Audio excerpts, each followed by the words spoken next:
تو اللہ تعالیٰ کی تخلیق کے بھی یہ دو مرحلے ہیں، الذی خلق فسوی والذی قدر، تیسرا مرحلہ ہے ہر شے کا ایک اندازہ معین کر دیا ہے، یہ اس کی تقدیر ہے۔ کس معنی میں؟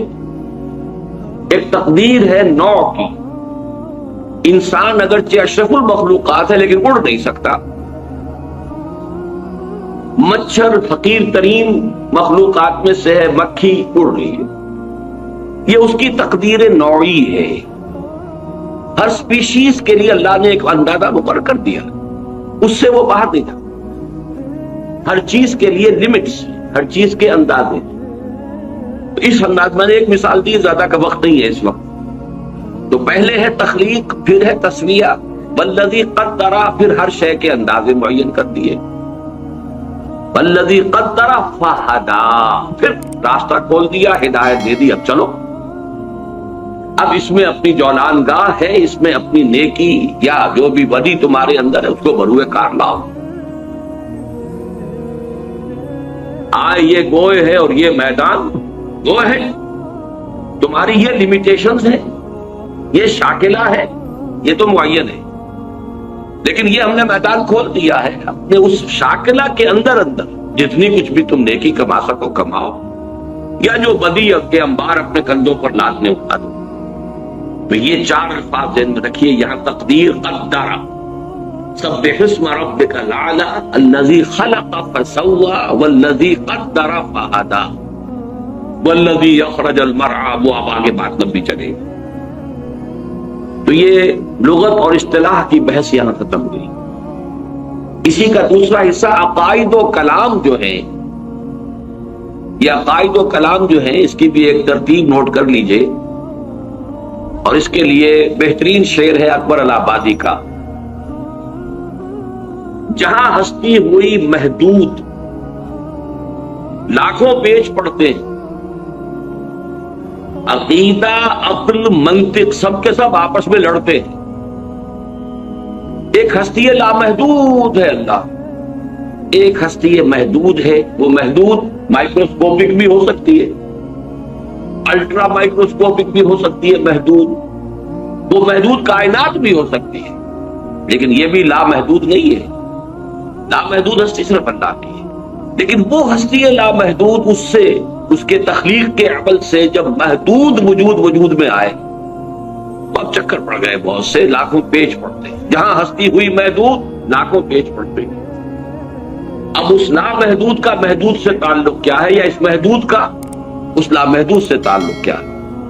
انائے صغیر اور انائے کبیر کا رابطہ کیا ہے؟ یہ ایبسولوٹ بینگ اور کنٹینجنٹ بینگ، نیسیسری بینگ اور کنٹینجنٹ بینگ، ایبسولوٹ بینگ اور لمیٹڈ بینگ، ان کا آپس میں رشتہ کیا ہے؟ خالق و مخلوق کا رشتہ کیا ہے؟ اب اس کو حل کرنے کے لیے علم کلام وجود میں لایا گیا، عقل منطق یہ ایک طرف، عقیدہ دوسری طرف، ان دونوں کو ریلیٹ کرنے کے لیے، ان دونوں میں ہنگ آہنگی پیدا کرنے کے لیے علم کلام۔ تو وہ عقائد و کلام کی بحث میں قدریہ ہمارے ہاں ایک طبقہ وجود میں آیا، وہ لوگ جو انسان کو کلیتاً خود مختار قرار دیتے ہیں۔ یہ آپ کو نظر آ رہا ہے یہاں پہ اس پر اسکرین پر، احادیث میں ان کی مذمت شدت کے ساتھ وارد ہوئی، اور یہ حدیثیں ہم پڑھ چکے ہیں۔ جبریہ وہ لوگ جو انسان کو مجبور بحث قرار دیتے ہیں، اور میں آپ کو بتا چکا ہوں کہ شاعری، ادب اور جدید سائنس سب سے بڑھ کر انسان کو مجبور محض قرار دینے میں متفق، سائنس سب سے آگے نکل گئی۔ جینز ہیں بھائی تمہارے، جو تمہارے آباء و اجداد سے چلے آ گئے، تم ہو کون؟ Who are you? Nothing. وہ جینز تمہارے والدین سے آئے ہیں، اور پھر اس کے اوپر کوئی تھوڑے سے جو ہے غلاف چڑھ گئے تمہاری تعلیم اور تربیت اور ماحول کے، انوائرمنٹ، بس ان دونوں کے مجموعے کا نام تم ہو۔ اس مغالطے میں مبتلا نہ رہو کہ میں بھی کچھ ہوں، میں کچھ نہیں، یہ سب شراب دھوکہ ہے، کوئی حقیقت ہی نہیں۔ شاعری میں جیسا کہ میں نے آپ کو یہ شعر سنائے، اردو زبان کے چوٹی کے اشعار میں سے میر کا شعر ہے، ناحق ہم مجبوروں پر یہ تہمت ہے مختاری کی، جو چاہیں سو آپ کرے ہیں، ہم کو آپس بدنام کیا، ہم آپ کا بیچ میں بدنام کر تو وہی رہا ہے۔ اور فانی کا شعر ہے، دیکھ فانی ہو تیری تدبیر کی میت نہ ہو، ایک جنازہ جا رہا ہے گوشت پر تقدیر کے۔ تو اچھی طرح سمجھ لیجئے اس کائنات میں ایک کنٹرول اتنا چھایا ہوا ہے کہ کسی اور اختیار اور ارادے کو عقل تسلیم ہی نہیں کر سکتی۔ اس لیے کہ جہاں کوئی اور اختیار اور ارادہ آئے گا، اس کا مطلب یہ کہ اس بالا تر کنٹرول میں رکھنا پڑ گیا۔ جہاں وجود، کسی بھی وجود کے حقیقی ہونے کا تصور آئے گا کہ حقیقتاً کوئی شے موجود ہے، وہاں اللہ کے وجود مطلق میں کی نفی ہو جائے گی۔ وہی لاکھوں پیج پڑتے والی بات۔ بہرحال سائنس، ادب، فلسفہ یہ سب جبریت کی طرف لاتے ہیں، اور ہمارے جو کلامی نظریات تھے ان میں سے مرجیہ وہ ہے کہ جنہیں بس یہ کہ کسی عذاب ثواب کا کوئی وہ نہیں ہے، کوئی عذاب کا کوئی سوال ہی نہیں، امید ہی امید ہے، اس لیے کہ جب مجبور ہے تو سزا کائے کی دے گا۔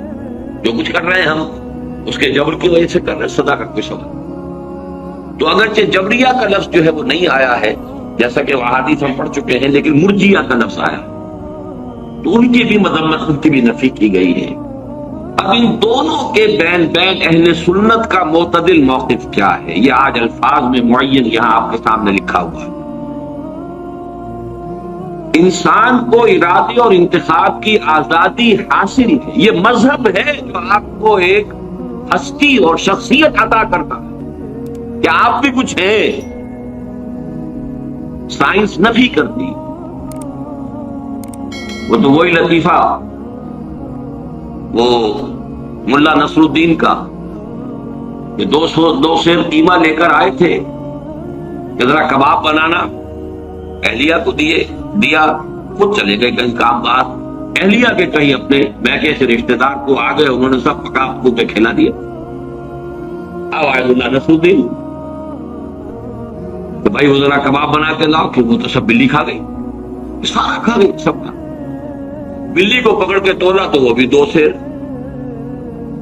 کہ اگر یہ بلی ہے تو وہ کباب کہاں ہے، اور یہ اگر کباب ہے تو بلی کہاں ہے؟ اگر قدرت کاملہ محیطہ قاہر هو القاہر فوق عبادہ، صرف قادر نہیں، قاہر، یہ بھی لفظ شاید گالی لگے آپ کو، معاذ اللہ، قل هو القادر فوق عبادہ، قل هو القاہر فوق عبادہ، وہ قادر ہی نہیں قاہر ہے۔ اللہ کی ہستی قاہر، اس کے ساتھ کہاں رہ جائے گا ارادہ؟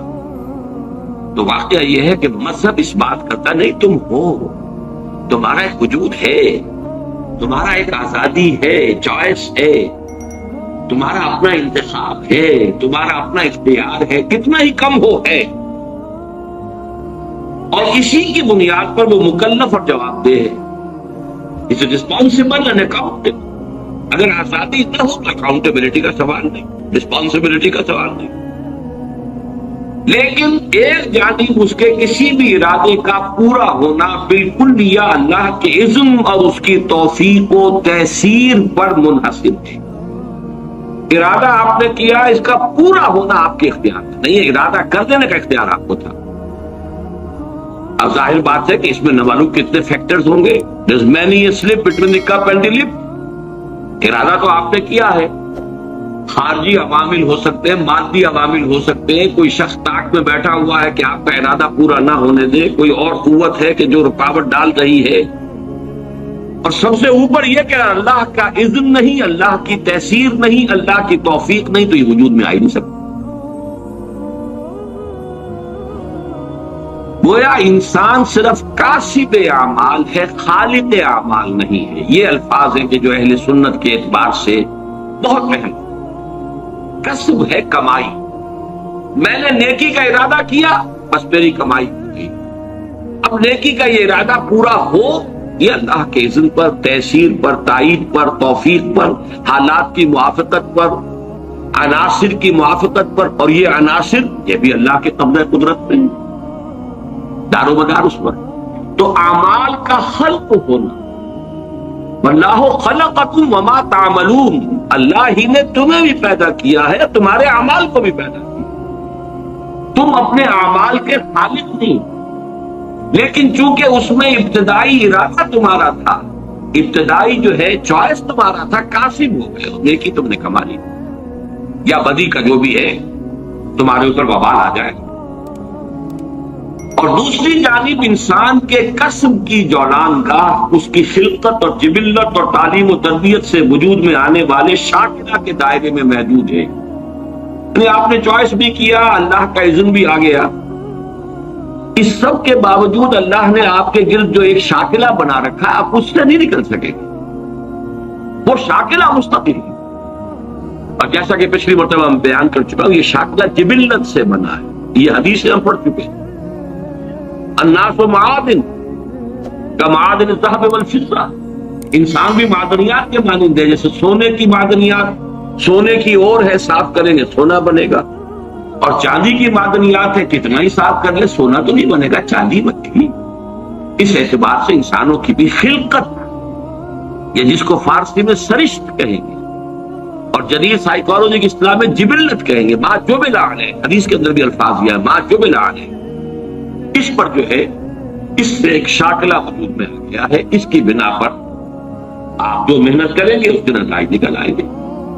لیکن اب اس کا ایک نتیجہ نکلتا ہے بہت اہم، ایک شخص نیکی کا ارادہ ہے، فرض کیجئے ٹنوں نیکی کما لی اس نے، ایک شخص نیکی کی ارادہ کر رہا ہے، شاید ایک سیر نیکی کمائی ہے، ہماری نگاہ ظاہر بین میں وہ ایک سیر بے حقیقت ہے ٹنوں کے مقابلے میں، لیکن ہو سکتا ہے کہ جو شاکلہ تھا اس کا، اس کے اعتبار سے یہ ایک سیر جو ہے وہ بھی بہت بڑی اچیومنٹ، اس کے اندر رکاوٹیں اتنی تھی، اس کی جبلت کے اندر خامیاں اتنی تھی، اس کی سرشت کے اندر رکاوٹیں اتنی تھی، struggling and struggling and struggling hard, تب کہیں جا کر وہ ایک سیر اس نے جو ہے وہ کمائی کی ہے نیکی کی۔ اور ایک وہ ہے کہ جس کی جبلت میں، جس کی سرشت میں، جس کی خلقت میں آسانیاں تھیں، موجود تھیں، وہ ٹنوں بھی لے گیا ہے، تو ہو سکتا ہے اللہ کی میزان میں وہ ایک سیر ٹنوں کے مقابلے میں زیادہ وزنی۔ یہ ہے نہایت پر امید بات۔ پہلا جو ہے وہ پر امید معاملہ کیا ہے کہ ہم ہیں، ہماری نفی نہیں ہے، میرا چوائس، میری مرضی، میری پسند، اس کو بھی اول دخل ہے۔ دوسرا، میری رسپانسبلٹی جو ہے اللہ کے ہاں وہ اس مقدار پر نہیں ہوگی، بلکہ میرے شاکلہ کے اعتبار سے مجھے اسس کیا جائے۔ اس کو 5 مرتبہ، میں پچھلی مرتبہ وہ 5 آیات آپ کو سنا چکا، لا یکلف اللہ نفسا الا وسعها، اللہ کسی جان کو اس کی وسعت سے زیادہ رسپانسبل، اکاؤنٹیبل نہیں ٹھہرائے۔ اور اللہ کا یہ بڑا، یوں سمجھیے کہ سپر کمپیوٹر جو ہے، وہ سپریم کمپیوٹر اللہ کا، اس کا ہم تصور نہیں کر سکتے۔ ہر انسان کا شاکلہ، اس میں کیا تھا، گیون کیا تھا، جینز کیا تھے، ماحول کے کیا اثرات ہوئے، اس سے شاکلہ کیا بنا، اب اس میں اس نے کیا کمائی کی۔ جیسے غزوہ تبوک کا وہ واقعہ ہے کہ بیچارے غریب مزدور انصاری صحابی نے وہ کچھ تھوڑی سی کھجوریں پیش کی لا کر چندے میں، ساری رات محنت کی کسی یہودی کے باغ میں، وہاں محنت کر کے آبیاری کی، باغ کی، اور جو صبح کو کھجوریں ملی کچھ، اس میں سے آدھی گھر والوں کو دے دی، یہ دن بھر کا راشن ہے، آدھی لا کر حضور کی خدمت میں پیش کر دی۔ اب وہاں جو ایک بہت بڑا لگا ہوا تھا ایک انبار، ہر طرح کا ساز و سامان آ رہا ہے، حضور نے کہا، حالانکہ منافقین نے استہزاء کیا، جی جی جی ان کی کھجوروں کے بغیر تو یہ مہم سر ہو ہی نہیں سکتی تھی، کیا کہنے ان کا جو ہے وہ زہر خلد جس کو ہم کہتے ہیں، اور ان کا استہزاء کا انداز تھا، لیکن حضور نے فرمایا ان کھجوروں کو اس پورے ڈھیر کے اوپر پھیلا دو، اللہ کی میزان میں یہ کھجوریں اس پورے ڈھیر پر بھاری۔ لا یکلف اللہ نفسا الا وسعها۔ آخری بات جو اس ایک شیٹ میں آئی ہے، ایمان بالقدر، جو ایمان کا جز میں لازم ہے، یہ ہم پچھلی مرتبہ پڑھ چکے ہیں، آج میں صرف اس کا ٹائٹل آپ کو دکھا دوں گا۔ اللہ تعالیٰ کی دو عظیم صفات، وہ عظیم صفات کیا ہے کہ وہ علی کل شیء قدیر، اور اس میں آج میں ایک اضافہ کر کے لایا ہوں، هو القاہر فوق عبادہ، وہ اپنے بندوں کے اوپر پوری طرح مسلط۔ قاہر کا ترجمہ کیا کریں گے؟ قہر، کہاں شاید یہ نہ سمجھو کہ بگٹڑ چھوڑ دیا ہے تم، آزادی ضرور دی ہے لیکن you are within his controls. Allah تعالیٰ کی دو عظیم صفات علی کل شیء قدیر اور بکل شیء علیم کے لوازم و متضمنات کی تصدیق و توثیق ہونے کے اعتبار سے ایمان باللہ کا لب لباب ہے۔ اب اس پر دوسری شیٹ لے آؤ بھائی، اس کا جو ٹائٹل ہے صرف دیکھ لیجئے، جو ہم پڑھ چکے ہیں، حدیثیں جو اس میں ہیں یہ ہم پڑھ چکے ہیں۔ ایمان بالقدر، ایمان کا جزو لا ينفع، اور اس میں حدیث جبرائیل میں نے یہاں کوٹ کی ہوئی ہے جو ام السنہ ہے، وَأَن تُؤْمِنَ بِالْقَدْرِ خَيْرِهِ وَشَرِّهِ، اور یہاں نوٹ کیجئے یہاں تومنہ کا لفظ حدیث میں اس ڈیفینیشن میں دوسری مرتبہ اسی کے ساتھ آیا، ان تؤمن باللہ وملائکتہ وکتبہ ورسلہ وتؤمن بالقدر خیرہ وشرہ، تومنہ کی تکرار اس کی اہمیت کو ظاہر، اس کے خیر پر بھی اس کے شر۔ تو پہلی بات تو یہ نوٹ کیجئے یہ ایمان کا جزو لازم، خیرہ وشرہ من اللہ تعالی، یہ جو فکر وہ ایمان مفصل ہم نے یاد کیا تھا بچپن میں، خوش نصیب ہے وہ جنہیں بچپن میں یاد کرایا گیا، اور بہرحال ہینڈی کیپڈ ہے، میں بد نصیب تو نہیں کہتا، ہینڈی کیپڈ ہے وہ لوگ جنہیں بچپن میں یہ چیزیں یاد نہیں کرائی گئی، بہرحال جب بھی اس کی تلافی کرے۔ آمنت باللہ وملائکتہ وکتبہ ورسلہ والیوم الآخر والقدر خیرہ وشرہ من اللہ تعالی وتعصبات اللہ، لیکن اس پر بحث و تمہیز کی اجازت نہیں ہے۔ مسئلہ اتنا الجھا ہوا ہے، اتنا ہی الجھا ہوا ہے جتنا کہ وجود کا مسئلہ، وحدت الوجود اور وحدت الشہود، اور یہ مسئلہ لا ینحل، اس لیے کہ ایک وجود مطلق ہے، ایک وجود لامحدود ہے، ایک وجود محدود ہے، ایک حادث ہے، ایک ازلی ہے، ابدی ہے، دائم ہے، قائم ہے، ایک حادث ہے اور فانی ہے۔ کیا ریلیشن شپ ہے بٹوین دی ٹو؟ اسی طرح کا معاملہ، لیکن اس خیر ہی اس پر بحث کرنے کی اجازت نہیں ہے۔ وہ حدیثیں ہم پڑھ چکے ہیں، یہ میں نے شیٹس تیار کروا لی ہیں، یعنی جو مشکات المصابیح کتاب ہے اس میں جو 46 احادیث ہے اس بات میں، ان میں نے ایک کا اضافہ کیا ہے کہ جو باب العلم میں سے میں نے لی ہے، پھر ان کو میں نے مختلف تقسیم کر دیا ہے عنوانات کے اعتبار سے، ورنہ واقعہ یہ کہ جب خود میں نے پڑھنا شروع کیا، میں پچھلی مرتبہ بھی اعتراف کر چکا ہوں کہ ایک دفعہ تو میں گم ہو کر رہ گیا، لیکن جب میں نے مختلف موضوعات کی احادیث کو علیحدہ علیحدہ کر کے دیکھا تو بات کھلتی چلی گئی۔ یہ میں نہیں کہہ سکتا کہ بالکل سلجھ گئی، لیکن بہت حد تک ڈوٹ سلجھ گئی، اور وہی میں کوشش کر رہا ہوں کہ آپ تک بھی منتقل کروں۔ تو ایمان بالقدر ایمان کا جزو لا ينفع ہے، وَأَن تُؤْمِنَ بِالْقَدْرِ خَيْرِهِ وَشَرِّهِ، یہ حدیث جبرائیل کے الفاظ ہیں، رواہ مسلم عن عمر بن الخطاب رضی اللہ عنہ، لیکن اس پر بحث و تمیز کی اجازت نہیں۔ عزمت علیکم، عزمت علیکم، حضور نے 2 مرتبہ فرمایا، یہ حدیثیں ہم پڑھ چکے ہیں، میں تم پر نازم کرتا ہوں کہ اس معاملے کے اندر بحث و تمیز مانو، مراقبہ کرو گے تو سمجھ میں بھی آ جائے گی، ایک دوسرے سے سمجھنے کے لیے سوال کرو گے تب بھی مفید ہوگا، بحث و تمیز جن ہو اور رد و قضا کرو گے تو پھر یہ بات جو ہے تمہارے ہاتھ سے نکل جائے گی۔ اچھا، یہاں خیر ہی وشر ہی من اللہ تعالیٰ کا مطلب کیا ہے؟ یہ میں نے پہلے بیان کیا تھا کہ ہمارے سورہ تغابن اور سورہ حدید کے درس میں یہ بات بہت وضاحت سے آ چکی ہے۔ دیکھیے اس وقت ویژولائز کیجئے، بلکہ مجھے خیال ہوا میں اسی کے ساتھ وہ ایک ڈائیگرام بھی بنا کے لے آتا۔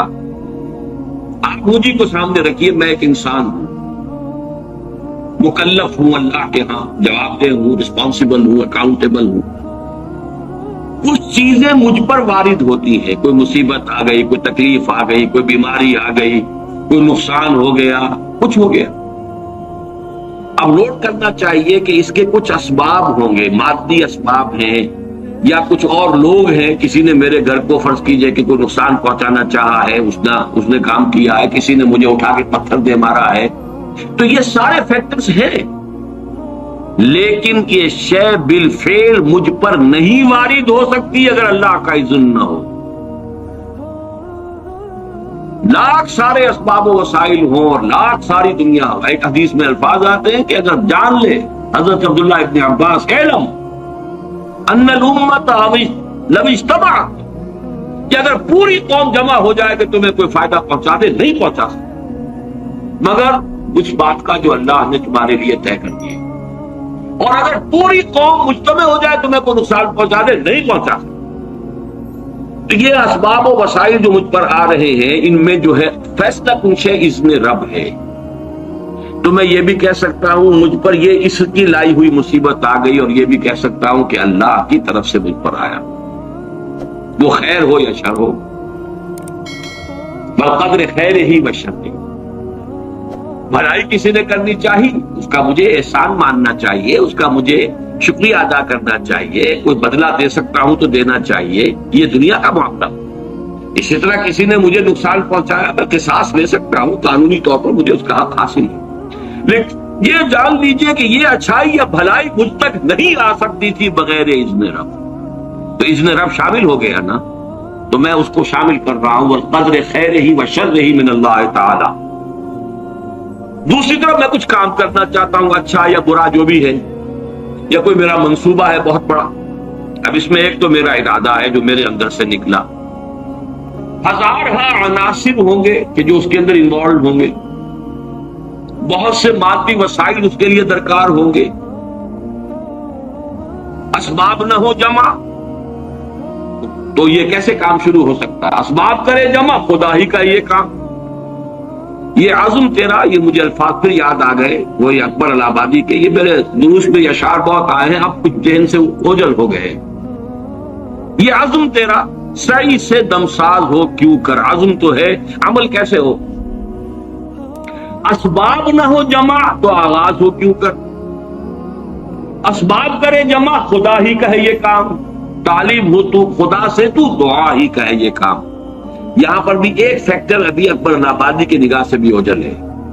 دیکھیے میرا ایک عزم ہے، میرا ایک ارادہ ہے، اس کے لیے کوئی مادی وسائل، کچھ لوگوں کا تعاون درکار ہے، وہ بھی اللہ کے کنٹرول میں ہے، اللہ چاہے گا تو آئے گا۔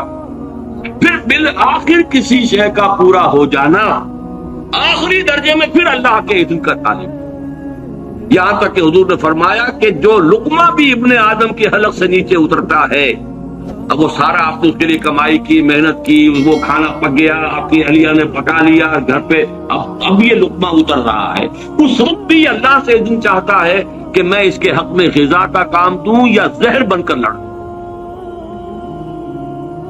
لہذا میں یہ بھی کہہ سکتا ہوں کہ یہ کام اس طرح ہو گیا، میرے کرنے سے ہو گیا، ان اسباب سے ہو گیا، ان مددگاروں کی مدد سے ہو گیا، اور یہ بھی کہہ سکتا ہوں کہ یہ کام میں نے نہیں کیا، اللہ نے کیا۔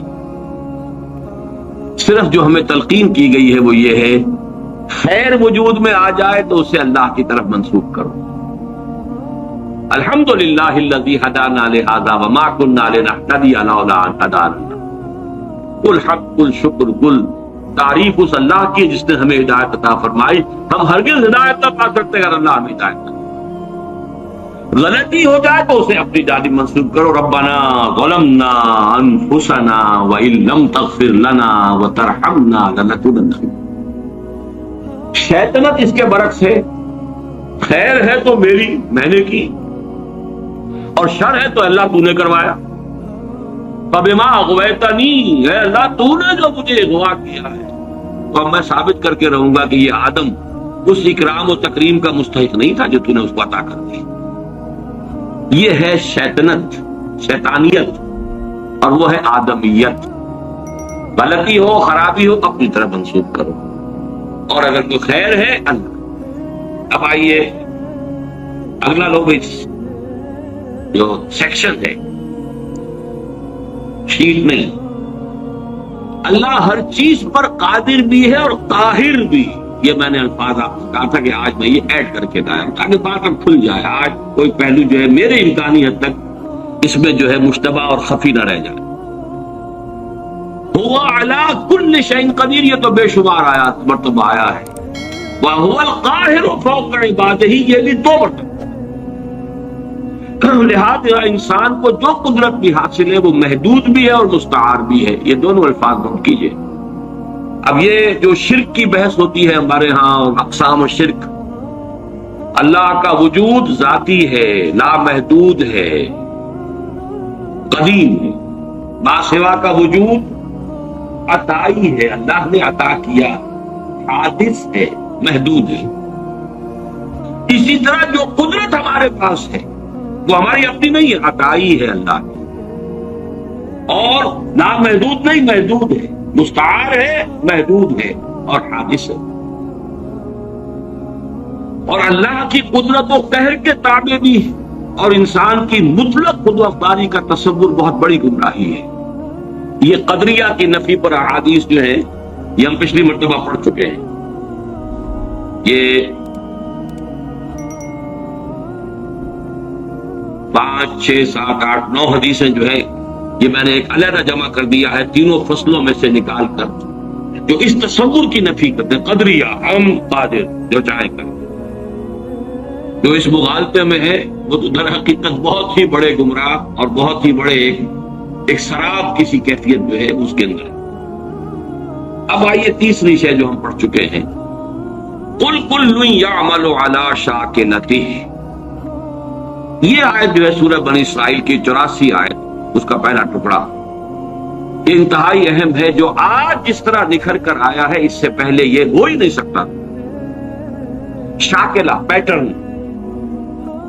آپ نے کوئی چیز ڈھالنی ہے کسی فولاد کی، کسی اور چیز کی، تو اس کے لیے لکڑی کا پہلے، جیسے ہمارے مستری لوگ پاٹن کہتے ہیں، پاٹن بنا لو پہلے، تو پیٹرن بنتا ہے. تاکہ آپ نے لوہے کو پگھلایا، تانبے کو پگھلایا، پگھلا کے اس میں ڈالیں گے تو اسی کے مطابق اس کی شکل ہو جائے گی. شاکل، شکل دینے والا. تو اس کو جو فارم دینے والی شے ہے وہ اس کا فرما، جس کو ہم کہہ دیتے ہیں، وہ فارم ہے نا، فرما. یہ فرما ہے جو اس کو فارم عطا کرے گا. یا یہ کہ یہ پیٹرن ہے، پیٹرن ہے، اس کے اندر ڈھلے گی جو شے اسی کے مطابق ہو جائے، وہ ہے شاکل. اور یہ شاکلہ جو ہے آج ہمیں معلوم ہے جینز کے حوالے سے. ابھی حال ہی میں چند روز پہلے کلوننگ کے موضوع پر ایک مذاکرہ سا ہوا تھا پنجاب یونیورسٹی میں، اور میں اس میں سامع کی حیثیت سے گیا تھا اور مجھے اس سے فائدہ بھی ہوا. اور احساس ہوا یہ کہ جو میں نے بارہا یہ بات کہی ہے کہ اللہ تعالیٰ نے جو، حالانکہ مجھے پریکٹس نہیں کرنی تھی اور میڈیکل پروفیشن کو اس طرح اس کے علم میں تو تھا کہ مجھے پرسو کرنا ہی نہیں ہے، پھر بھی مجھے اس طرح سے کیوں گزارا. اگر میں اس میں سے نہ گزرا ہوتا تو یہ ساری بحثیں میرے سر کے اوپر سے گزر جاتی، میں ان کو بالکل سمجھ نہ سکتا. لیکن چونکہ وہ بایولوجی اور اناٹومی اور فزیولوجی اور ایمبریولوجی اور یہ چیزیں پڑھی ہیں، سیل سٹرکچر پڑھا تھا، تو وہ چیز سمجھ میں آتی. لیکن آج وہ بات شاکلہ، ہر شخص کا ایک شاکلہ، انڈیویجول شاکلہ اس کا. اور یہ شاکلہ بنیادی طور پر جبلت اور فطرت کے مجموعے کا نام ہے. ایک فطرت ہے اور فطرت کا تعلق ہے انسان کے روحانی وجود سے. ایک جبلت ہے یا سرشت، فارسی کا لفظ ہے، جبلت عربی کا لفظ ہے، لیکن عربی میں اس سرشت کے لیے صحیح لفظ ہے خلقت. خلقت ایک ہماری خلقت ہے، ایک ہماری فطرت ہے. خلقت اس آب و گل کی دنیا سے ہے، پانی اور مٹی کی دنیا سے آئی ہے. خلقت یہ یہاں سے آئی ہے، فطرت وہاں سے آئی ہے. کل مولود یولد علی الفطرہ، یہ 3 حدیثیں ہیں اس میں کہ جو ہم پڑھ چکے ہیں. الناس معادن کمعادن الذهب والفضہ، وہ بھی ہم پڑھ چکے ہیں. کل مولود یولد علی الفطرہ، وہ بھی ہم پڑھ چکے ہیں. اور اہم ترین حدیث یہ ہے کہ فإنه يسير إلى ما جبل عليه. اگر تم سنو کہ کسی انسان کی، تو اگر تمہیں یہ کوئی سنائے آ کر کے کوہ احد اپنی جگہ سے ٹل گیا تو مان لینا کہ ہاں یہ ہو سکتا ہے، ممکن ہے. لیکن اگر یہ کہا جائے کہ کسی شخص کی سرشت بدل گئی ہے تو کبھی نہ مان. یہ شاکلہ، اس شاکلہ کے لیے یہ 3 حدیث ہے. اب آج جو لینا ہے جتنا بھی ہمارے لیے وقت ممکن ہو، تو وہ ایک چوتھا اور آخری سیکشن ہے، اگرچہ اس کے 3 سب سیکشن ہیں. اس کا ٹائٹل نوٹ کیجئے، اللہ کا علم کامل بھی ہے اور قدیم بھی، اور آنے واحد میں یہ الفاظ نوٹ کیجئے، کل کون و مکان اور ماضی، حال اور مستقبل سب کو محیط بھی۔ یہ بات اللہ کے علم کے بارے میں اچھی طرح جان لیجئے، کامل اور قدیم، اس کے ساتھ ہی کل کون و مکان کو محیط، یہ اس کا ایک ڈائمنشن ہے، لینتھ اینڈ بریڈتھ، وہ ڈائمنشن ہو گئی کون و مکان۔ اور مکان میں پھر تین آتے ہیں، ماضی، حال اور مستقبل، ان سب کو محیط ہے آنے واحد بھی۔ لفظ آنے واحد ہے یہاں اہم ترین، ہر لحظہ ہمیشہ سے اس کا علم کامل تھا، ہمیشہ سے اس کا علم کامل ہے، کہیں اس کی اور اس کا علم جو ہے اسی کو قرآن اور حدیث میں الکتاب سے بھی تعبیر کیا گیا۔ ما اصاب من مصیبت فی الارض ولا فی انفسکم الا فی کتاب من قبل ان نبرأها ان ذلک علی اللہ یسیر۔ نہیں پڑتی کوئی پڑھنے والی، نہ اس زمین میں نہ تمہاری جانوں میں، کوئی مصیبت، کوئی تکلیف دہ شے، کوئی ناخوشگوار شے، مگر وہ پہلے سے ایک کتاب میں موجود ہے، اس سے پہلے کہ ہم اسے ظاہر کریں۔ اللہ باری ہے، یہ تین اسباب ہی آئے ہیں اللہ کے ساتھ ساتھ سورہ حشر کے آخر میں، الباری، الخالق، الباری، المصور، تین الفاظ، باری، خالق، مصور۔ باری کسی شے کو ظاہر کرنا، اور اس میں فلسفہ یہ ہے، یہ پھر علم کلام کی بحثیں ہو جائیں گی کہ دیکھیے کوئی شخص، کوئی آرکیٹیکٹ ہے، اس کے دماغ میں پہلے ہیولا بلڈنگ کا بن جاتا ہے، تب وہ پینسل اٹھاتا ہے، اس کا سکیچ بنا، یہاں بن چکی ہے بلڈنگ، یہاں کانسیپٹ آ چکا ہے، دماغ میں ہے۔ اسی کو صور علمیہ کہتے ہیں اسلامی فلسفے میں، صور صورت کی جمع، علمی صورتیں جو اللہ کے علم کے اندر ہمیشہ سے تھی، میں ہمیشہ سے تھا اللہ کے علم میں۔ کیا ممکن ہے کہ علم الہی پر کوئی لحظہ ایسا گزرا ہو کہ جس میں میں موجود نہ ہوں، کہ آپ موجود نہ ہو؟ ذرا کبھی اس کے وقت تصور کریں گے، مراقبہ کریں گے تو بڑا یوفوریا ہو جائے گا ایک دم، پھر سبحانی معظم شانی بھی آپ کی زبان سے نکل سکتا ہے۔ میں تو ہمیشہ سے اللہ کے علم میں ہوں، اس اعتبار سے میں خود بھی علمی اعتبار سے ہمیشہ سے موجود ہوں۔ ہاں، ایک وقت میں میں صرف اللہ کے علم میں تھا، اس کے بعد اللہ نے مجھے ظاہر، هو اللہ الذی لا الہ الا هو الملک القدوس السلام المؤمن المہیمن العزیز الجبار المتکبر سبحان اللہ عما یشرکون هو اللہ الخالق البارئ المصور له الاسماء الحسنى۔ تخلیق ذہنی پہلے ہے، وہ تخلیق ذہن میں بنتی، علم الہی میں صور علمیہ کی شکل میں موجود تھی، اب باری برا اس کو ظاہر کیا، اس کو نمایاں کیا، وہ باہر آیا، اور اب اس کو تصویر کی شکل عطا کی گئی۔ یہ تصویر اور تصویر ایک ہی لفظ ہے، خلق فسوى والذی قدر فہدی۔ تو اس الکتاب میں جو کچھ لکھا ہوا موجود ہے، اس میں درج کوئی شے غلط نہیں ہو سکتی۔ کیا اللہ کا علم کسی مرحلے پر جا کر غلط ثابت ہو سکتا؟ معاذ اللہ۔ اب ان دو چیزوں کو ذہن میں رکھیے، علم کے حوالے سے اور تقدیر کا اصل مسئلہ جو ہے، جو الجھتا ہے، وہ اس مسئلے کو نہ سمجھنے کی وجہ سے۔ لیکن جو الفاظ لکھے ہیں آخری، اس کو نوٹ کیجئے، البتہ اللہ کا یہ علم قدیم و قطعی، قدیم بھی ہے، قطعی ہے، پری نالج، جبر محض، یعنی پری ڈیسٹینیشن، یہ فیٹرلزم جس کو کہتے ہیں، فیٹرلزم، ہر چیز پہلے سے طے ہے، متعین ہے، طے ہے، اور ہمارے ہاتھ میں کچھ نہیں، ہم کچھ نہیں کر سکتے، یہ اس کی نفی، یہ دونوں چیزیں لازم و ملزوم نہیں ہے، کوئی مستلزم نہیں ہے۔ پری نالج اور سے ہے، پری ڈیسٹینیشن اور سے۔ اس کے درمیان اگر آپ خط امتیاز کھینچ دیں گے تو کبھی کوئی تشویش نہیں ہو، چاہے بحث میں الجھ جائیں، اگر کوئی آپ کو الجھائے، اس کا تو نتیجہ یہ نکلتا ہے، پھر اس کا تو یہ نتیجہ نکلتا ہے، تو اس سے یہ لازم آتا ہے، وہ پھر الجھ جائے گی، جس نے سختی سے روک دیا عدم تو علیکم عدم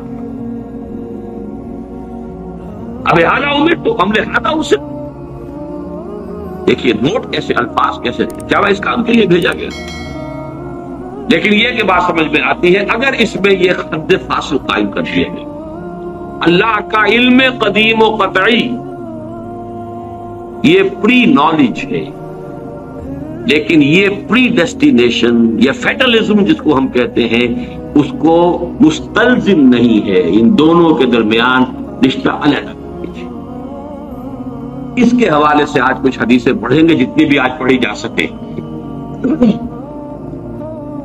اس میں سے پہلی 10 حدیثیں تو ہیں کہ جو مشکات شریف میں جو باب ہے ایمان بالقدر، اس کی جو فصل اول ہے، یعنی حدیثیں یا وہ بخاری کی ہیں یا مسلم کی ہیں یا ان سب دونوں میں موجود ہیں تو متفق علیہ.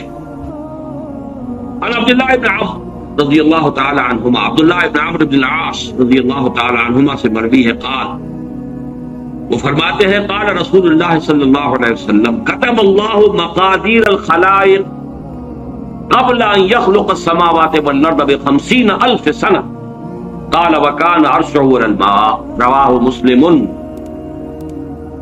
یہ حدیث پھر بھی آئے گی بعد میں 16ویں نمبر پر اگر ہم وہاں تک ہم پہنچ گئے تو، لیکن یہاں نوٹ کر لیں جو بھی نوٹ کر رہے ہوں کہ یہی مضمون اس میں بھی ہے. حضرت عبداللہ ابن عمر فرماتے ہیں کہ اللہ تعالیٰ نے آسمانوں اور زمین کی تخلیق سے 50,000 سال قبل تمام مقادیر لکھ دی تھی. وَكَانَ عَرْشُهُ عَلَى الْمَاءِ اس کو ابھی ہم بالکل نہیں سمجھ سکتے. یہ وہ ہے کہ جس کو ہم کہیں گے کہ یہ جس کو متشابہات میں سے شمار کیے تھے. لیکن دیکھیے یہاں جو بات سمجھنے کی ہے موجودہ سائنس کے اعتبار سے، سائنس جہاں تک ہمیں آج لے کر گئی ہے وہ بگ بینگ تو سمجھتے ہیں بس that is the beginning of the creation. That is wrong. That is the second beginning of the second phase of the creation. The material world started with the big bang. اس سے پہلے spiritual world, عالم ارواح، عالم امر کہیں، عالم ارواح کہیں، جو کل کا کل نورانی تھا. ارواح انسانیت، ارواح ملائکہ، ملائکہ تو خود ہے ہی مجسم ارواح، یہ موجود اور وہ نورانی. اس کے بعد بگ بینگ کا مرحلہ آیا، اس کے بعد میٹیریل ورلڈ، سماوات والارض جس کو قرآن کہتا ہے وہ ورلڈ آف میٹر. تو ورلڈ آف میٹر کی کریشن کے آغاز سے 50,000 سال قبل اس میٹر ورلڈ آف میٹر کی ساری میٹیریلز اور اس کی کوانٹیٹیز اللہ نے معین کر دی تھی. یہ بات بالکل واضح. اللہ کی قدرت، اس کی خلاقی، اس کی قہاری، اس کا یہ منطقی تقاضا، اس کا علم محیط، وہ ڈیزائن پورا اس کا بن چکا ہوا تھا تبھی تو اس نے بنایا ہے. اس کے اندر تمام مقادیر معین. اسی لیے میں نے کہا تھا یہ مقادیر کا لفظ جو ہم نے آج پہلی شیٹ جو آپ نے دیکھی تھی، مقدار قدر ہی سے بنا ہے، یہ اس میں اعلیٰ اور اس کی جمع مقادیر. دوسری حدیث وعن ابن عمر رضی اللہ تعالی عنہما قال قال رسول اللہ صلی اللہ علیہ وسلم كل شيء بقدر حتى العجز والكيس. ہر شے، حضرت عبداللہ ابن عمر رضی اللہ تعالی عنہما فرماتے ہیں کہ حضور نے ارشاد فرمایا کہ ہر شے ایک اندازے کے مطابق معین ہو چکی ہے، یہاں تک کہ کسی کا عاجز ہو جاتا. اب عاجز کے مختلف پہلو ہوتے ہیں. عاجز یہ ہے، بزدلی کو بھی عاجزی کہا جائے گا. آدمی کسی کام کرنے سے کسی وجہ سے عاجز ہے، وہ بھی یہ شاکلہ کا حصہ ہے، یہ اس کے جینز ہے، اس کے اندر آیا ہے یہ سب کچھ. کوئی بہادر ہے، کسی میں تحمل زیادہ ہے، کسی میں احتیاط پسندی زیادہ ہے، مصلحت کوشی زیادہ ہے، کوئی حساب کتاب سے چلنے والا ہے، جو کوئی جو ہے بکٹر دوڑنے والا. یہ چیزیں حتی العجز والکیس، کیس کہتے ہیں ذہانت. الکیس من دان نفسہ وعمل لما بعد الموت. کیس یہ باب، یہ اصل میں صفت مشبہ بن گیا. کیس فعیل کے وزن پر، کیس جس میں ذہانت فطانت بہت ہو. اب یہ ذہانت کسی کی کتنی ہے؟ ذہانت نہیں بڑھ سکتی، شارپ کی جا سکتی ہے، آپ چھری کو تیز کر لیجئے، لیکن یہ کہ اس کا سائز تو وہی رہے گا، چھری تو وہی رہے گی. لیکن یہ کہ ذہانت کو آپ شارپن کر لیں، یہاں ذہانت کو آپ بروئے کار لے آئیں، لیکن وہ جو بھی دی ہے اللہ نے وہ اتنی دی، اس کے اندر اضافہ نہیں. یہ ان بلٹ چیزیں ہیں، گیون چیزیں ہیں انسان کے لیے، یہ اس کے شاکلہ کا جز ہے. تیسری حدیث وعن ابی ہریرہ قال، اور یہ جو روایت تھی یہ بھی امام مسلم کی تھی اور تیسری بھی امام مسلم کی ہے. حضرت ابو ہریرہ فرماتے ہیں قال قال رسول اللہ صلی اللہ علیہ وسلم احتج آدم و موسیٰ عند ربہما، اللہ تعالیٰ کے ہاں آدم اور موسیٰ کے درمیان ایک محاجہ ہوا، بحث ہوئی. فحج آدم و موسیٰ، فحج، اور آدم جو ہے وہ موسیٰ پر غالب آ گئے. قال موسیٰ، حضرت موسیٰ نے یہ کہا انت آدم الذی خلق اللہ بیدہ، خلقک اللہ بیدہ، آپ ہے نا وہ آدم جسے اللہ نے اپنے ہاتھ سے بنایا تھا. ونفخ فیک من روحہ، اور پھر آپ نے اپنی روح میں سے پھونکا. واسجد لک ملائکتہ، اور سارے اپنے فرشتوں کو آپ کے سامنے سجدے میں ڈال دیا. واسکنک فی جنتہ، اور پھر آپ کو اپنی جنت کے اندر اس نے مقام دیا اور وہاں ٹھہرایا. ثم اہبطت الناس بخطیئتک الی الارض، پھر یہ آپ نے اپنی خطا کی وجہ سے ہم انسانوں کو جو ہے زمین پہ دے مارا، زمین پر اتروا دیا. گویا کہ الزام پروسیکیوشن کر رہے ہیں حضرت موسیٰ حضرت آدم. اللہ نے یہی احسانات آپ پر کیے اور آپ نے اپنی اس غلطی کی وجہ سے ہمارے ساتھ یہ معاملہ کرا دیا. قال آدم، اب حضرت آدم کی باری آئی. انت موسیٰ الذی اصطفاک اللہ برسالتہ و بکلامہ، آپ وہی موسیٰ ہیں نا جنہیں اللہ نے چنا رسالت کے لیے اور اپنے کلام کے لیے. کلم اللہ موسیٰ تکلیما، یہ خاص ایک مقام تھا جو حضرت موسیٰ کو عطا ہوا ہے. وَأَعْطَاكَ الْأَلْوَاحَ فِيهَا تِبْيَانُ كُلِّ شَيْءٍ، اور پھر وہ آپ کو تختیاں دی تھی جو اسٹون کی، اسٹونی ٹیبلٹس، جس کے اندر ہر شے ہدایت کا پورا سامان موجود تھا. وَقَرَّبَكَ نَجِيًّا وَقَرَّبْنَاهُ نَجِيًّا، یہ قرآن مجید میں ہے. اور آپ کو قریب کیا تھا گفتگو کرنے کے لیے، وہ طور پر بلایا، براہ راست مکالمہ کیا. فَبِكَمْ وَجَدتَّ اللَّهَ كَتَبَ التَّوْرَاةَ قَبْلَ أَن تُخْلَقَ، تو تم نے کیا دیکھا، تورات میں کیا پڑھا کہ کائنات کی تخلیق سے کتنا عرصے پہلے اللہ نے تورات لکھ دی تھی. قال موسیٰ 40 عاماً، تورات میں ہوگا کہیں یہ کہ تورات اللہ نے کائنات کی تخلیق سے 40 برس پہلے لکھ دی. قال آدم، پھر حضرت آدم نے فرمایا فَهَلْ وَجَدْتَ فِيهَا وَعَصَىٰ آدَمُ رَبَّهُ فَغَوَىٰ، اس میں آپ نے یہ آیت بھی پڑھی کہ نہیں پڑھی کہ آدم نے اپنے رب کی نافرمانی کی اور وہ راہ ہدایت سے عارضی طور پر وہ گویا کہ منحرف ہو گئے. قال نعم، موسیٰ نے کہا یہ تو میں نے پڑھی. قال فتلومني على ما عملت عملا كتبه الله ولا انا عمله قبل ان يخلقني ب40 سنه، تو اب کیا آپ مجھ پر الزام لگا رہے ہیں اس چیز کے لیے کہ جو اللہ نے لکھ دی تھی میری تخلیق سے بھی 40 برس قبل. اخلقہ ہے یہاں پر، اخلقہ جبکہ میں پیدا کیا جاؤں. قال رسول اللہ صلی اللہ علیہ وسلم حج آدم موسیٰ، تو حضرت حضور نے فرمایا کہ موسیٰ حضرت آدم جو ہے وہ بازی لے گئے حضرت موسیٰ پر. اب یہاں پہ جو لفظ میں چاہتا ہوں خاص طور پر نوٹ کر لیں، اس حدیث میں کئی سوالات اٹھ کھڑے ہوتے ہیں ذہنوں میں. وہ لفظ کتاب، کتب، یہ کتاب ہے اللہ کا وہ علم قدیم.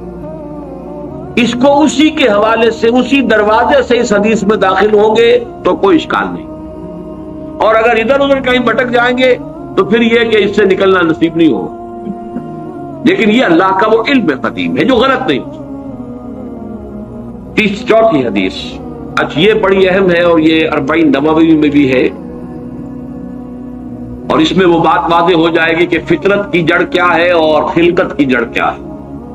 وعن ابن مسعود رضی اللہ تعالی عنہ، حضرت عبداللہ ابن مسعود سے مروی ہے قال حدثنا رسول اللہ صلی اللہ علیہ وسلم وهو الصادق المصدوق، وہ فرماتے ہیں کہ ہمیں بتایا اللہ کے رسول صلی اللہ علیہ وسلم نے، اور نوٹ کرو وہ صادق ہیں مصدوق ہیں، صادق ہیں سچے ہیں، مصدوق ہیں کہ ان کی سچائی پر خود اللہ گواہ ہے۔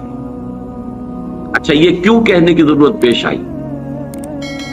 کسی عام طور پہ شک میرے علم میں تو نہیں کہ کسی اور حدیث سے پہلے یہ الفاظ ہوں، اس لیے کہ اس میں جو امور آ رہے ہیں وہ عام ذہن انسانی اس کو ذرا قبول کرنے سے تھوڑا سا ہچکچاتا ہے، رکتا ہے، تو اس لیے ایمفسائز کیا وہو الصادق المصدوق۔ وہ کیا بتایا حضور نے؟ انا خلق احدکم یجمع فی بطن امہ 40 یوما، تم میں سے ہر شخص کی خلقت اس کے ماں کے پیٹ میں 40 دن ہوتی ہے، نطفتن 40 یوما نطفتن ویکون علقۃ مثل ذلک، اسی طریقے سے پھر وہ علقہ کی صورت میں ہوتی ہے، ثم یکون مضغۃ مثل ذلک، پھر اتنا ہی عرصہ اس کا مضغہ کی ایک سٹیج ہے، ثم یبعث اللہ الیہ ملکا ب4 کلمات، پھر اس کو اللہ تعالیٰ اس کے پاس بھیجتا ہے، یعنی یہ 120 دن 4 مہینے،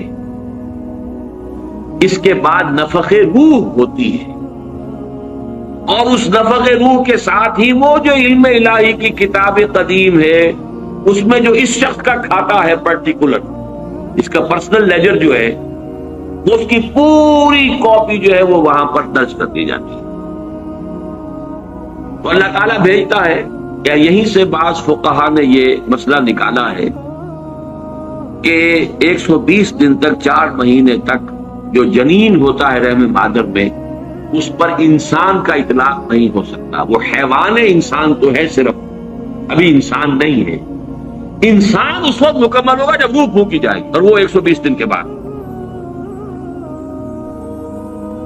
ثم یبعث اللہ الیہ ملکا، پھر اللہ تعالیٰ بھیجتا ہے اس کی جانب ایک فرشتے کو، ب4 کلمات، 4 باتوں کے ساتھ، فیکتب لہ، اب یہاں پہ کتاب کے لفظ کو پھر نوٹ کر دیجئے، میں سمجھتا ہوں بڑا مناسب لفظ زبان پر آ گیا کہ وہ جو ایک بڑا وہ سپریم کمپیوٹر ہے، اس میں جو بھی کھاتا ہے پرسنل اس شخص کا، اس انڈیویجول کا، جو فلاں تاریخ کو فلاں جگہ پر وہ 120 دن کا جنین بن جائے گا، اس کا کھاتا وہاں سے لا کر منتقل کر دیا جاتا ہے، اور یہ ہمارے وجود میں پیوست کر دیا جاتا ہے۔ یہ بھی نوٹ کریں، یہ سورہ بنی اسرائیل میں ہے، سورہ بنی اسرائیل میں جہاں شاکلہ کا لفظ آیا آخر میں جا کر، شروع میں یہ بھی ہے کہ ہر شخص کا وہ جو نام اعمال ہے وہ اس کی گردن میں کہیں کوئی جگہ ہے، کوئی مائکروسکوپی بھی کوئی الٹرا مائکروسکوپک ہوگی، کہ جس کے اندر وہ شفیع عنقہ ونخرج لہ یوم القیامۃ کتابا یلقاہ منشورا وکل انسان الزمناہ طائرہ فی عنقہ وَنُخْرِجُ لَهُ يَوْمَ الْقِيَامَةِ كِتَابًا يَلْقَاهُ مَنشُورًا، تو یہ کہیں وہ ہے کھاتا، جیسے کہ دل میں روح ہے جسے ہم نہیں جانتے، وہ ہمارے ڈسیکشن میں، ہمارے مطالعے میں، ہمارے جو حواس مادی ہے ان کے گرفت میں نہیں آتی ہے، اسی طریقے سے گردن میں کہیں انسان کے کوئی شے ہے کہ جہاں پر کہ وہ ہمارا وہ کھاتا جو ہے اس مکمل کتاب الہی، وہ جو اس کا علم الہی جو قدیم ہے اور قطعی ہے، اس سے اس کی پرسنل جو ہے وہ کھاتا وہاں کے یہاں پہ درج کیا جاتا ہے۔ 4 کلمات فیکتب عملہ، یہ بھی لکھ دیتا ہے اس کا عمل کیا ہوگا، یہ وہی علم ہے، اللہ کا علم، یہ کیا کرے گا، واجلہ، اور اس کی مدت دنیا میں کتنی ہے وہ بھی طے ہو جائے، یہاں رہنا کتنا ہے، 60 برس یا 60 دن یا 60 گھنٹے، یہ سب طے ہوتا ہے۔ ورزقہ، ملنا اسے کیا ہے، بشقی و سعید، یہ بھی کہ بالآخر یہ شقی رہے گا یا سعید رہے گا، شقی بدبخت نتیجے کے اعتبار سے، یا یہ کہ سعید ہوگا، صاحب سعادت، کامیاب۔ ثم ينفخ فیہ الروح، اچھا نوٹ کیجئے، یہ جو اس کا پرسنل لیجر جو ہے، اس کی کاپی جو اس کے اندر لٹھی کر دی گئی ہے، چپکا دی گئی ہے، کہیں انسرٹ کر دی گئی ہے، یہ نفخ روح سے پہلے، ثم ينفخ فيه، بس وہ فرشتہ اس لیے کہ اس کا سارا تعلق جو ہے اس باڈی سے، اس کی یہ ساری جو بھی شاکلہ ہے وہ اس باڈی سے ہوتا ہے. روح فطرت ہے وہ بعد میں آ رہی ہے، وہ تو بعد میں اس کو دی جا رہی ہے. اس کی وہ آزاد شخصیت، آزاد چوائس، وہ اس فطرت کی بنا پر. ثم ينفخ فيه روح، پھر وہ فرشتہ اس میں روح پھونک دیتا ہے. فوالذی لا الہ غیرہ، تو اس اللہ کی قسم، اس ہستی کی قسم جس کے سوا کوئی الہ نہیں. ان احدکم لیعمل بعمل اہل الجنۃ حتی ما یکون بینہ وبینہا الا ذراع، تم میں سے کوئی شخص اہل جنت کے سے عمل کرتا رہتا ہے یہاں تک کہ، اب یہاں میں ایک الفاظ کا اضافہ کر رہا ہوں بات کی وضاحت کے لیے، اس کو بریکٹ میں سمجھیے، بظاہر دیکھنے والوں کے نزدیک اس کے اور جنت کے درمیان بس ایک ہاتھ کا فاصلہ رہ جاتا ہے. فَيَسْبِقُ عَلَيْهِ الْكِتَابُ، کہ اس پر پھر وہ جو نوشتہ تھا، اس میں تو لکھا تھا شقی، پھر اچانک اس کی زندگی میں انقلاب آتا ہے اور اس کے اوپر وہ نوشتہ جو ہے اللہ کا علم الہی کا جو غلط نہیں ہو سکتا، اس کا ظہور ہوتا ہے. فَيَعْمَلُ بِعَمَلِ أَهْلِ النَّارِ فَيَدْخُلُ، پھر وہ جہنمیوں کے سے کام کرنے شروع کر دیتا ہے اور وہ داخل ہو جاتا ہے. ابھی میرا خیال ہے کہ 1.5 سال یا 2 سال ہو گئے ہیں، ہماری جو تنظیم اسلامی آزاد کشمیر کو ہم نے ایک علیحدہ حلقہ آٹونومس بنایا ہے، جس کے جو امیر ہیں سید مظفر حسین ندوی، بہت بڑی بزرگ شخصیت ہے، بڑی علمی شخصیت ہے. انہوں نے وہاں کی ایک بڑی سیاسی شخصیت سے یہ بات کہی. انہوں نے مجھے خود بتایا کہ کچھ لوگ تو ہوتے ہیں کہ جن کی جوانی اور اس کے بعد کے دن بڑے برے گزرتے ہیں آوارگی میں، پھر رفتہ رفتہ بڑھاپے کے آس پاس آ کے پھر وہ کچھ نیکی کی طرف مائل، توبہ تلا کر کے پھر وہ کچھ اچھے راستے پہ آ جاتے ہیں. کچھ لوگ الٹے ہوتے ہیں کہ وہ پہلے بڑے نیک، بہت صالح، بہت اچھے، بہت محتاط، بہت متقی، لیکن یہ کہ آخری عمر میں آ کے تو ان کا حال جو ہے بدل جاتا ہے اور پھر وہ بالکل مختلف شخص بن جاتے ہیں. اور ان دوسروں میں سے آپ بھی ایک ہیں.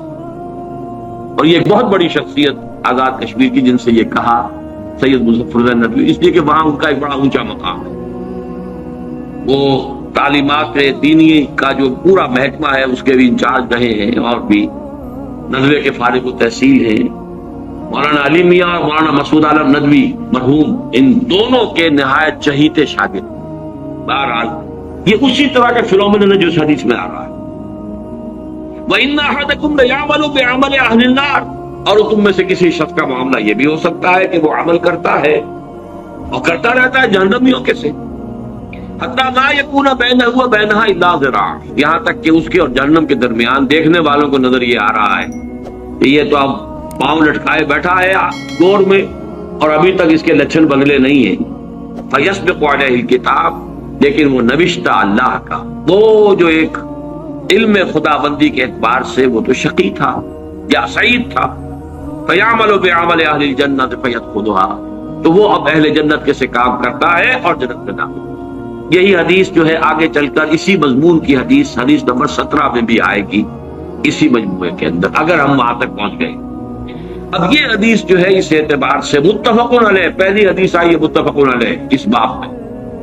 پہلی 3 حدیثیں جو ہے وہ 3 پڑھی ہے، کتنی پڑھی ہم نے پہلے؟ 1 2 3، یہ چوتھی حدیث ہے اور یہ ہے متفقن علیہ. باقی 3 کی 3 صرف صحیح مسلم کی تھی اور بڑی عظیم حدیث ہے، بہت عظیم حدیث. ایک تو فطرت اور جبلت یہاں واضح ہو گئی، ایک سرشتے خلقت ہے انسان، ایک فطرت ہے، اس کا تعلق اس کا روح ملکوتی سے، وہ روح ہے. ثم ينفخ فيه الروح، روح کا اس سے پہلے 120 دن کا جو یہ جنین ہے، جو امبریو ہے اور وہ لیونگ ہے، اس کے اندر لائف کے تمام جو بھی اوصاف ہے وہ موجود ہے، وہ تو پہلے دن سے ہے. سپرمیٹوزوان بھی اگر تھا تو وہ بھی زندہ تھا، متحرک تھا، فعال تھا، اور اگر اوم تھا ماں کی طرف سے تو وہ بھی زندہ شے تھی، لیونگ ایک آرگنزم ہے. لہذا کوئی وقت بھی اس کے اوپر ایسا تو نہیں آیا، وہ تو حیات سے حیات چلی آ رہی ہے.